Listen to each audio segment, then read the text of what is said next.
మీరు వాంఛనీయ మీరు కరెక్ట్గా చెప్పేవాళ్ళు మీరు ఈరోజు చెప్తారు రేపు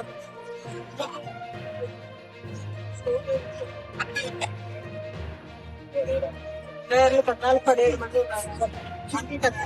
మంది ఉన్నారు. ఆ రోజు నిన్న చెప్పినట్టు 50 మంది ఉన్నారు.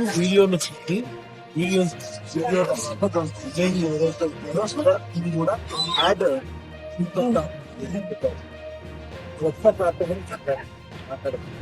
మాట్లాడండి. మేము పట్టు చీరలే సాక్షి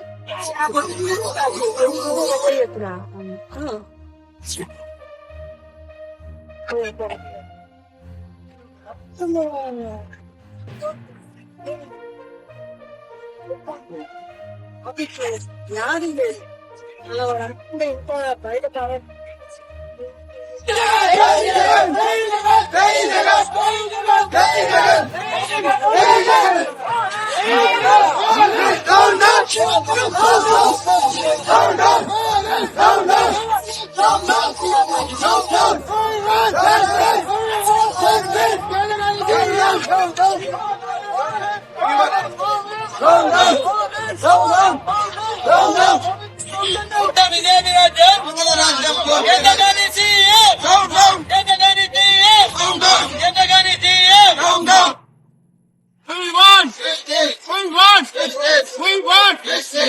నిన్న హిందూపూర్ వైఎస్ఆర్సీపీ పార్టీ ఆఫీస్ పైన జరిగిన దాడిని, అదేవిధంగా ఎవరైతే టీడీపీ గుండాలు వచ్చి చాలా మంది వచ్చినారు, ఒక 60-70 మంది వచ్చినారు.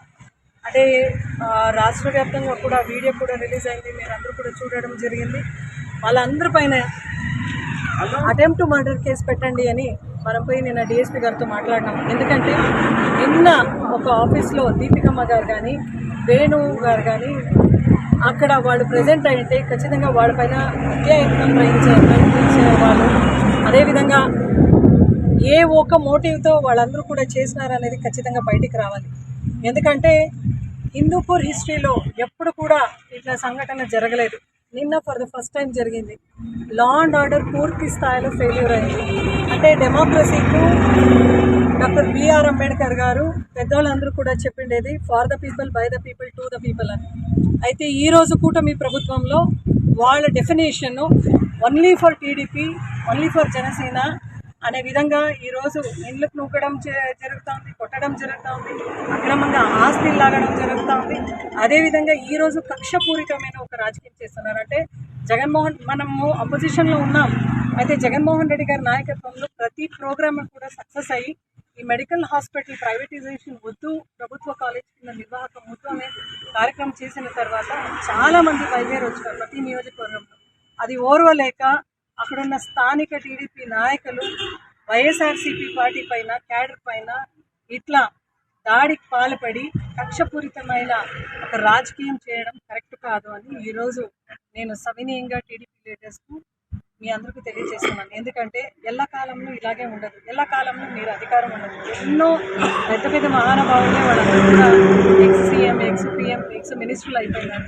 ఇంకా కాలం అనేది ఎవరికి కూడా స్థిరం కాదు, శాశ్వతం కాదు. ఇది ఒకటి మీరు గుర్తుపెట్టుకోండి. ఎందుకంటే జగన్మోహన్ రెడ్డి గారు కాబోయే ముఖ్యమంత్రి గారు, ఆయన ముఖ్యమంత్రి అయినప్పుడు 2.0 ఏదైతే ఉంటుందో మీరు నిజంగా దాన్ని తట్టుకోగలుగుతారా అని ఈరోజు అడుగుతున్నాను. ఈరోజు మేము అపోజిషన్లో ఉంటూ ఈరోజు పార్టీకి అమావాస్యం ఉండొచ్చు, అయితే పుణ్యం అనేది ఒకటి వస్తుంది. ఆ వెలుగులో ప్రతి కార్యకర్తలు న్యాయం చేసే విధంగా జగన్మోహన్ రెడ్డి గారు పనిచేస్తారు. ఈరోజు హిందూపూర్ వైఎస్ఆర్సీపీ పార్టీ పైన దాడి జరిగిందని ఏ ఒక్క వైఎస్ఆర్సీపీ కార్యకర్తలు కూడా మీరు అభద్రత భావం చెందొద్దండి, భయం పడదండి. ఎందుకంటే మీకు ఎల్లవేళలో కూడా కోఆర్డినేటర్సు, అదేవిధంగా డిస్ట్రిక్ట్ ప్రెసిడెంట్ జగన్మోహన్ రెడ్డి గారు ఎల్లవేళలో మీకున్నారు కాబట్టి ఏది వచ్చినా కూడా మేము ఫేస్ చేస్తాం. అయితే ఈరోజు ఎస్పీ గారికి, మరీ ముఖ్యంగా సత్యసాయి జిల్లా ఎస్పీ గారికి ఒకటే మేము అడుగుతున్నాం. ఎస్పీ గారు, మీరు చెప్తున్నారు అవును ఒక 15-16 మంది పైన మేము కేసు కట్టినామని. నిన్న వచ్చిన వాళ్ళందరూ కూడా ఎంతమంది వచ్చినారండి? చాలా మంది వచ్చినారు. వాళ్ళు వచ్చి మన కార్యకర్తలు ఏమండి ఎందుకు ఇట్లా చేస్తున్నారని అడిగితే వాళ్ళని ఎంబడించి మళ్ళీ వాళ్ళపైన దాడి చేయడం ఎంత మాత్రం కరెక్ట్? ఈ రోజు మీరు దీనికి స్ట్రిక్ట్ యాక్షన్ తీసుకోకపోతే రేపు ఇంట్లో నూగుతారు. Where is the safety for women, for children? కార్యకర్తలకి ఎక్కడ? మేము కూడా జగన్మోహన్ రెడ్డి గారి నాయకత్వంలో మేము రాజకీయం చేసినాం, ఎలక్షన్లో మాత్రమే రాజకీయం చేసినాం, చాలా డిసిప్లిన్డ్గా ఉన్నాం. అయితే ఎవరైతే మనకు ఓటు వేయలేదో వాళ్ళకి కూడా సంక్షేమ పథకాలు ఇవ్వాలనేది మా నాయకుడు, గొప్ప నాయకుడు జగన్మోహన్ రెడ్డి గారు. కాబట్టి మేము అందరికీ కూడా సంక్షేమ పథకాలు ఇచ్చినాం. ఆ పార్టీ ఈ పార్టీ అనుకోకుండా అందరికీ ఇచ్చినాం. ఈ రోజు మీరు చేస్తూ ఉన్న తారతమ్యం ఎక్కడా చేయలేదు. కలెక్టర్ గారికి, సత్యసాయి జిల్లా కలెక్టర్ గారికి, అదేవిధంగా ఎస్పీ గారికి ఒకటే వినపం, ఎంతమంది కనపడుతున్నారో ఈరోజు వాళ్ళందరినీ కూడా, వాళ్ళందరిపైన కూడా అటెంప్ట్ కేసు పెట్టాలి, అరెస్ట్ చేయాలి. అంతవరకు కూడా ఈ ఒక ఉద్యమం మేమైతే ఆపము అని మీ అందరూ కూడా సవినయంగా తెలియజేసుకుంటున్నాం. ఈరోజు మమ్మల్ని హౌస్ అరెస్ట్ చేసేంత ప్రమేయం ఏమి పడింది అని పెనుగొండ పోలీస్ యంత్రాంగంని మేము అడుగుతున్నాం. అంటే మేము ప్రశ్నిస్తాం అనేది కరెక్టే కదా, డెమోక్రటిక్గా వే అడుగుతున్నాం కదా. ఎక్కడ కూడా మేము దాడికి పాల్పడి ఎక్కడ కూడా ప్రశ్నిస్తా లేదు కదా. మేము స్ట్రైట్గానే అడుగుతున్నాం కదా. అంటే నిజం అడుగుతున్నాము, నిజం కోసం మేము పోరాడుతున్నాం. అంటే ఇంత భయం ఎందుకు? పోలీస్ యంత్రాంగం కానీ, డిపార్ట్మెంట్ కానీ ఎందుకు ఇట్లా ఆపుతున్నారు?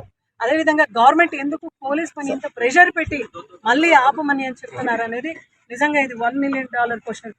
దీనికి ఒకటే ఆన్సర్, మీకు స్పెషల్లీ కూటమి ప్రభుత్వం వాళ్ళకి మీ ఫెయిల్యూర్స్ పైన మీరు ఎప్పుడైతే మీరు వెల్ఫేర్ స్కీమ్స్ ఇవ్వడం లేదో, డెవలప్మెంట్ లేదు, డైవర్షన్ పాలిటిక్స్లో భాగంగా వైఎస్ఆర్సీపీ లీడర్స్ని టార్గెట్ చేసి అరెస్ట్ చేస్తూ హౌస్ అరెస్ట్ చేస్తే ఖచ్చితంగా ప్రజలందరూ కూడా దీన్ని గమనిస్తున్నారు. ఓట్ అనే మహా ఆయుధంతో రాబోయే రోజుల్లో మీకు తక్కువ గుణపాఠం చెప్తారని ఈ మీడియా ముఖ్యంగా మీకు మాట్లాడుతూ మళ్ళీ ఇంకొకసారి చెప్తున్నాను. సత్యసాయి జిల్లా ఎస్పీ గారు, మీరు వెంటనే దీనిపైన యాక్షన్ తీసుకోవాలి. మీరు పెట్టిండే 15-16 మంది కాదు నేను రావడం జరిగింది. టీడీపీ గుండాలు అయితే చాలా మంది వచ్చినారు. వాళ్ళందరినీ కూడా మీరు వెంటనే అరెస్ట్ చేసే వరకు ఈ ఉద్యమం అయితే మేము ఆపము అని మీకు సవినయంగా తెలియజేస్తాం.